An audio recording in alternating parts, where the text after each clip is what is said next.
첫 임신일 수도 있고 두 번째, 세 번째 임신일 수 있겠지만 늘 낯설고 무서울 겁니다. 그중 가장 많이 듣는 말이 태아보험 준비했어요? 라는 말일 텐데요. 근데 막상 가입하려고 찾아보면 엄청 복잡하고 어렵기만 한 적 없으셨나요? 그래서 이 영상에서 진짜 필요한 것만 넣고 불필요한 거는 전부 제외한 설계안을 공개해드리려고 합니다. 보험료부터 말씀드리자면 출생 전은 56,800원, 출생 후는 36,980원입니다. 임신 주수 9주 미만 산모님 기준이며 주수에 따라 출생 전 보험료는 계속 변동될 수 있으니 이 부분은 참고해 주시면 되겠습니다. 보험료는 실제로 출생 후 보험료가 출산을 한 다음에 20년 동안 납부를 해야 하는 금액이기 때문에 이 금액을 중점적으로 보셔야 하는데요. 다른 보장들은 사실 없어도 되지만 지금 말씀드리는 보장들은 필수 담보이니까 꼭 구성을 해주세요. 그럼 보장 내용들에 대해 하나하나 살펴보도록 하겠습니다. 첫 번째는 기본계약 상해 후유장애 담보입니다. 다치는 상해로 인한 충분한 치료를 받았음에도 남아있는 영구적인 정신 또는 육체 훼손 상태를 보험회사는 상해 후유장애라고 말하는데요. 예를 들어서 교통사고는 상해죠. 이 모든 상해로 인해 척추 압박골절로 후유장애가 15%가 남았다면 1억 원의 15% 1,500만 원이 지급이 되는 구조입니다. 그리고 우리 신체 대부분이 해당이 되기 때문에 보장하는 범위도 넓고 부위별로 각각 보장하면서 반복 지급도 가능한데요. 이렇게 1억 원만 구성하셔도 충분하고 말 그대로 기본 계약이기 때문에 반드시 구성하셔야 하는 담보 중 하나입니다. 다음은 골절진단비 담보와 골절진단비 치아파절 제외 담보입니다. 팔, 다리, 손가락, 발가락은 물론 넘어져서 골절이 되거나 사탕을 먹다가 이가 부러지는 경우에도 보장을 해주고 있는데요. 아이가 놀이터에서 놀다가 다쳐서 팔에 실금이 간 경우나 사탕을 먹거나 넘어져서 이가 부러진 경우, 출생 과정에서 발생할 수 있는 쇄골 골절이 되는 경우 등 그 밖에 많은 상황에서 골절 진단비는 생각보다 다방면에서 청구가 이루어질 수 있어서 50만 원 최대 구성을 해주시는 게 좋습니다. 다음은 상해 입원 일당입니다. 다쳐서 입원하는 경우 하루에 5만 원씩 지급을 해주는 담보인데요. 어린이 상해 사고 관련해서는 뉴스에서나 미디어에서 자주 접할 수 있는데 대표적으로 교통사고도 그렇지만 어디서 떨어지거나 골절이나 화상사고 시 입원하는 경우에도 전부 포함해서 보장하고 있기 때문에 5만 원 최대로 구성을 했습니다. 다음은 상해 1호종 수술비 담보입니다. 작은 수술부터 큰 수술까지 차등 지급해주는 수술비예요. 교통사고 등으로 크게 다쳐서 머리나 가슴, 배 등을 개복해야 하는 큰 수술을 할 땐 비용이 상대적으로 많이 나올 수 있어서 여기서 상해 1호종 수술비를 구성해서 큰 수술했을 땐 1,000만 원이 보장될 수 있게끔 상해 1호종 수술비를 구성했습니다. 이 담보만 있으면 골절 수술비나 화상 수술비 같은 담보들은 중복되기 때문에 굳이 안 하셔도 괜찮습니다. 다음은 질병 후유장애 담보입니다. 상해와 반대로 아팠을 때 치료를 받았음에도 영구적인 정신 혹은 육체의 후유증이 남았을 때 보장해주는 담보인데요. 상해 후유장애와 마찬가지로 머리부터 발끝까지 보장 범위가 넓다는 게 큰 특징입니다. 후천적인 장애도 보장되지만 선천적인 뇌성마비나 다운 증후군, 사지결손 등의 장애까지 보장을 해주는데요. 그 밖에도 눈, 청력, 씹어먹거나 말하는 장애, 척추기형, 팔, 다리, 신경계, 정신행동장애 등등 정말 폭넓게 보장을 해주고 있어요. 신생아의 경우 아주 작은 질병에도 후유증이나 합병증이 크게 올 수도 있는 부분이라서 필수 특약이라고 생각을 합니다. 다음은 암 관련된 보장입니다. 아마 태아보험에서 가장 경제적으로 리스크가 큰 질환을 꼽는다면 단연 백혈병과 같은 소아암을 꼽을 수 있는데요. 우리가 보험을 가입하는 이유도 이런 위험 리스크를 대비하는 게 주 목적인데 저는 암 관련된 보장을 어떻게 구성을 했는지 말씀드리겠습니다. 암 진단비는 1억, 다발성 소암 진단비 5천만 원, 재진단암은 2천만 원 이렇게 구성을 했는데요. 일반암 1억 원을 메인으로 다발성 소아암 진단비는 서브로 5천만 원을 구성했습니다. 통계 자료를 살펴봐도 우리나라 0세부터 14세까지 암 발병 순위는 1위가 백혈병, 2위가 림프종, 3위가 뇌 및 중추신경계인데요. 1위부터 3위까지 전부 보장되는 다발성 소아암을 서브로 구성을 한 거고요. 일반암 1억 원에서는 위 3개를 포함한 보장 범위가 가장 넓은 암을 1억 원 메인으로 설정했다고 생각을 해주시면 될 것 같습니다. 여기서 급성 림프 모구 백혈병은 평균 3년이라는 장기간 치료를 필요로 할 수 있기 때문에 2년이나 재발이나 지소감 등을 보장해주는 재진단암까지 추가로 구성을 했습니다. 다음은 유사암 진단비인데요. 기타 피부암, 갑상선암, 제자리암, 경계성 종양 총 4가지에 대해서 보장이 되는데 2020년 국가암정보센터에 따르면 특히 갑상선암은 15세부터 64세까지 발병률이 가장 높은 암이고요. 일반암에서는 이 4가지가 제외되기 때문에 최대 금액 2천만 원으로 준비를 했습니다. 다음은 뇌졸중과 뇌혈관 질환 담보입니다. 뇌질환 관련해서는 사실 뇌혈관 질환 담보 하나만 구성하셔도 그 안에 뇌졸중도 포함되어 있기 때문에 뇌혈관 질환 하나만 있어도 큰 문제는 없어요. 그렇지만 태아보험에서 뇌졸중도 굳이 구성을 한 이유는 출생 과정에서 발생할 수 있는 신생아 뇌출혈 대비 때문입니다. 이 신생아 뇌출혈이 발생했을 때 뇌혈관, 뇌졸중 가입 금액의 20%만 보장을 해주고 있기 때문에 뇌졸중도 같이 구성해서 각각 400만 원씩 총 800만 원을 중복 보장받을 수 있도록 구성을 해주셔야 돼요. 간혹가다 뇌혈관 1, 2로 구성하시는 분들도 계시는데 이 뇌혈관 1, 2로 구성을 하게 되면 신생아 내추럴에 대해선 400만 원만 보장이 되고 명칭은 뇌혈관 질환 1, 2지만 뇌혈관 질환 안에 해당하는 질병을 2번 보장하는 게 아니라 보장하는 범위를 반반 나눠놓은 구조거든요. 그래서 뇌혈관 뇌졸중 보장 범위와 뇌혈관 1, 2 보장 범위는 동일하다고 생각해 주시면 될 것 같습니다. 다음은 허혈심장질환 담보인데요. 태아보험에서 심장혈관 진단비는 대표적으로 협심증과 급성심근경색을 보장해주는 허혈심장질환과 여기에 부정맥과 심부전 등도 보장해주는 심혈관 질환이 있어요. 각자 보장하는 내용을 자세히 살펴보면 허혈심장질환은 I20에서 I25까지 포함하고 있고 심혈관 질환은 I20에서 I25, 즉 허혈성도 포함해서 I47, I48, I49, I50을 추가로 더 보장을 해주는 담보입니다. 그럼 심혈관은 허혈성보다는 보장 범위가 더 넓다는 뜻인데 범위가 넓으니까 꼭 심혈관으로 넣어야 하는 건지 통계 자료를 보면서 설명을 드려볼게요. 2023년도 통계 자료를 보면 I47에서 I50까지의 0세에서 29세까지 환자 수를 모두 더하면 27,875명이거든요. 그리고 2023년도 0세에서 29세까지의 총 인구수는 1,441만 명입니다. 이걸 퍼센테이지로 계산해서 소수점은 반올림해서 말씀드리자면 30세 이전까지 발병률이 약 0.2% 정도밖에 안 되기 때문에 30세 만기로 심혈관을 대비하기엔 발병률이 굉장히 낮다고 볼 수 있을 것 같아요. 그래서 가족력이 있는 분들은 심혈관으로 구성하셔도 괜찮지만 반대로 가족력이 특별히 없다면 굳이 비싼 보험료를 납부하면서 심혈관으로 꼭 안 하셔도 될 것 같아요. 저는 개인적으로는 허혈성으로만 하셔도 충분하다고 생각합니다. 다음은 뇌성마비 진단 담보예요. 뇌성마비는 출생 전, 출생 시, 출생 후에 뇌가 미성숙한 시기에 뇌에 발생하는 운동 기능 장애를 총칭한다고 해요. 뇌성마비에 대해 제 경험담을 말씀드리자면요. 이 뇌성마비의 진단을 받으면 초기 치료에 집중을 해야 되기 때문에 부모님의 적극적인 보살핌이 필요하다고 하더라고요. 그래서 부모님이 맞벌이를 하셨던 분들이라면 한 분은 경제활동을 중단하기도 하기 때문에 뇌성마비는 넉넉하게 해주셔도 괜찮습니다. 해당 설계에는 500만 원 정도로 구성해드렸습니다. 다음은 질병입원일당 담보입니다. 1에서 30일까지는 만원, 1에서 180일까지는 5만원으로 총 6만원 최대 구성을 했는데요. 여기서 종합병원 1인실 담보 4만원과 상급종합병원 1인실까지 추가해서 만약 아이가 종합병원 1인실에 입원한 경우엔 하루 최대 10만원이, 상급종합병원 1인실에 입원했을 땐 하루 최대 30만원씩 나오도록 구성을 했는데요. 여러분도 잘 아시겠지만 신생아들은 고열이나 장염, 구토 등과 같은 작은 질병에도 입원을 하는 경우가 빈번하게 발생할 수 있어서 입원일당은 이처럼 탄탄하게 구성을 해주셔야 합니다. 일반 병실은 물론 실비에서도 보장을 해주고 있지만 상급 병실의 경우 일반 병실과의 차액 50%만 보장이 되고 하루 최대 한도가 10만원 밖에 되질 않아요.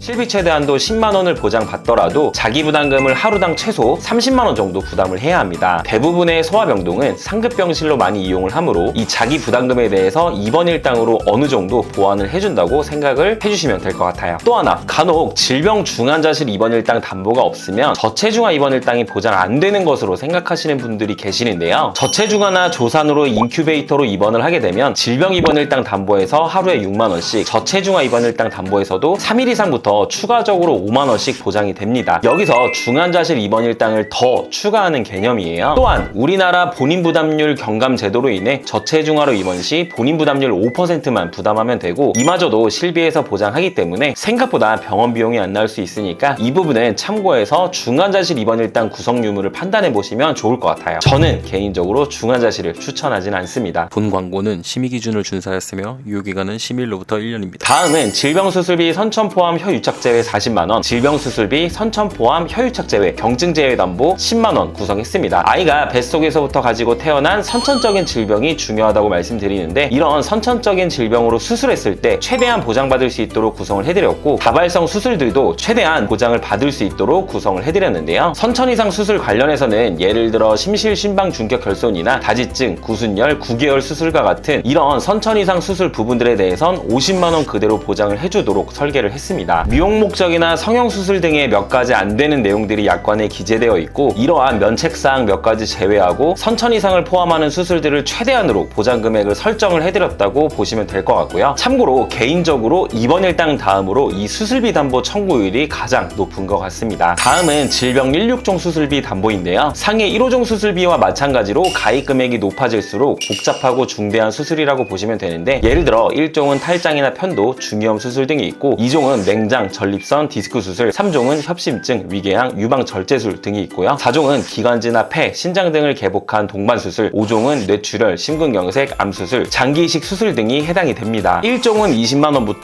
5종은 1000만원까지 수술 정도에 따라 지급이 되는데요. 우리가 흔히 하는 수술은 대부분 1에서 3종에 분포되어 있다고 생각을 해주시면 될 것 같습니다. 질병수술비 하나로는 큰 수술을 받았을 땐 50만원밖에 보장이 안 되기 때문에 질병수술비와 종수술비를 같이 구성해 주시는 게 좋고요. 6종은 다발성 선천 이상 수술비로 선천질환 전용 수술비입니다. 혀유착증 수술은 여기에 포함되어 있고요. 그 외에도 모반이나 부위계 등 질병수술비와 함께 중복으로 구성을 해주시면 선천 이상 수술비 부분에서 좀 더 강화를 할 수 있다고 생각해 주시면 되겠습니다. 다음은 어린이 개용 심장 수술, 어린이 심장 시술 담보입니다. 어린이 개용 심장 수술은 심장병으로 인해 개용 심장 수술을 받은 경우, 어린이 심장 시술은 심장 시술을 받았을 때 해당 담보에서 지급을 해주는데요. 참고로 어린이 심장 시술 담보는 22주 6일 내에만 구성할 수 있습니다. 9세 이하 주요 수술 통계에서 4위가 심장 수술인 만큼 발병률이 높다는 통계도 있기 때문에 심장 관련된 담보들은 가능하면 최대로 구성을 해주시는 게 좋습니다. 다음은 특전 선천 이상 수술 담보 200만원 구성했는데요. 특전 선천 이상은 다발성보다는 조금 더 중대한 신경계통이나 눈, 귀, 얼굴, 목, 순환계통 등 특정 부위에 대해 폭넓게 보장을 해준다고 보시면 될 것 같아요. 태아특약 중 하나이기 때문에 22주 6일까지만 구성할 수 있고, 태아보험에서는 이런 선천 관련된 특약들은 꼭 구성을 해주셔야겠죠. 이 밖에도 양성 뇌종양 진단 담보나 심장 관련 소아 특정 질병 진단 담보, 중대한 재생불량성 빈혈 진단 담보, 중증 세균성 수막염 진단 담보 등등 청구율이 높진 않지만 막상 발생했을 땐 병원비가 많이 발생할 수 있고 가입 금액이 큰 가성비 담보들이라 구성을 했고, 자녀 10대 질병 수술비나 소아 탈장 수술 담보, 충수염 수술 담보 등은 발생했을 땐 여러 곳에서 중복 보장되게끔 설계를 했습니다. 다음은 가족 일상생활 중 배상 책임 담보입니다. 만약 예비 부모님분 중에 이 특약을 한 분도 안 가지고 있다면 꼭 구성하는 것을 추천드려요. 본인을 포함한 등본상 다른 가족이 남의 신체나 물건에 피해를 입혔을 때 피해 금액을 대인, 대물 사고 시에 일정 금액을 공제하고 보상을 해줍니다. 실제 제 고객님 한 분 중에서 내 아이가 다른 아이의 눈을 실수로 찌른 적이 있는데 해당 치료 비용이 많이 나왔을 때도 보상을 받았던 사례가 있었어요. 여기에 누수 관련된 보장도 추가할 수 있기 때문에 비용적으로 여유가 되신다면 해당 부분까지도 같이 구성해 주시면 되겠습니다. 마지막 태아특약 4가지 남았는데요. 지금 보시는 태아특약은 태아납 1년 만기입니다. 말 그대로 보험료를 태아기간 동안에만 납입을 하면 되기 때문에 필수로 구성을 해주시는 게 좋고요. 태아담보 첫 번째는 선천장애 출생 담보입니다. 심방심실 중격결손인 Q21 코드뿐만 아니라 다지증, 구개열, 구순열, 다운증후군 등 아이가 태어날 때 발생할 수 있는 수많은 선천질환에 대해서 보장을 해주고 있고요. 위표를 보시면 1종이 가장 경미하기 때문에 1종은 30만원, 2종은 100만원, 3종은 1000만원으로 구성을 했습니다. 참고로 2종은 200만원, 3종은 2000만원까지 가입 금액을 높일 수도 있어요. 수술이나 다른 치료가 없어도 진단 하나만으로 보장이 가능하기 때문에 정말 중요한 특약이라고 보시면 될 것 같아요. 개인적으로는 보험금 청구가 다수 있었던 담보이기도 합니다. 두 번째는 저체중아 입원 일당 담보입니다. 아이가 2.5kg 이하 미숙아로 태어나서 3일 이상 인큐베이터를 이용한 경우 3일에서 60일 한도로 하루당 5만원씩 지급을 해줍니다. 세 번째는 선천변형 두상 진단 담보입니다. 선천변형 두상 진단 담보에서 포함하는 Q67.2, Q67.3, Q75 질병 코드는 특전 선천 이상 수술에서 수술을 받았을 때 포함하지만 선천장애 출생 담보에서는 따로 포함하고 있지는 않아요. 그래서 해당 질병으로 수술을 했을 땐 특전 선천 이상 수술 담보에서 200만원 보장을 하지만 수술을 안 했을 땐 보장이 안 되기 때문에 여기에 선천 변형 두상 진단 50만원을 추가해 장두증, 쏠림머리증, 두개골 유압 진단 시 추가적으로 보장을 받을 수 있게끔 설계를 했습니다. 마지막 신생아 질병 입원 일당 담보인데요. 임신 28주부터 출생 후 1주 사이에 질병으로 입원을 하게 되면 하루에 만원씩 지급을 해줍니다. 이 태아 특약들은 태아납 1년 만기이기 때문에 보험료를 태아 기간 동안에만 납부를 하고 출생 후에 1년 동안 보장이 가능해요. 납입 기간도 짧은 편이라 꼭 구성을 해주시는 게 좋을 것 같습니다. 여기까지 36,980원 가성비 설계안을 소개해드려봤습니다. 해당 설계안이 필요하시거나 궁금한 점 있는 분들은 위 전화로 연락 주시거나 카카오톡 채널로 문의 주시면 성심성의껏 답변해드리겠습니다. 태아보험 비싸게 안 하셔도 됩니다. 비싸게 할 필요도 복잡하게 할 필요도 없거든요. 정확하게 필요한 것만 알고 선택하세요. 지금 이 영상이 그 기준이 되어줄 겁니다. 긴 영상 시청해주셔서 진심으로 감사합니다. 본 광고는 심의 기준을 준수하였으며 유효기간은 10일로부터 1년입니다.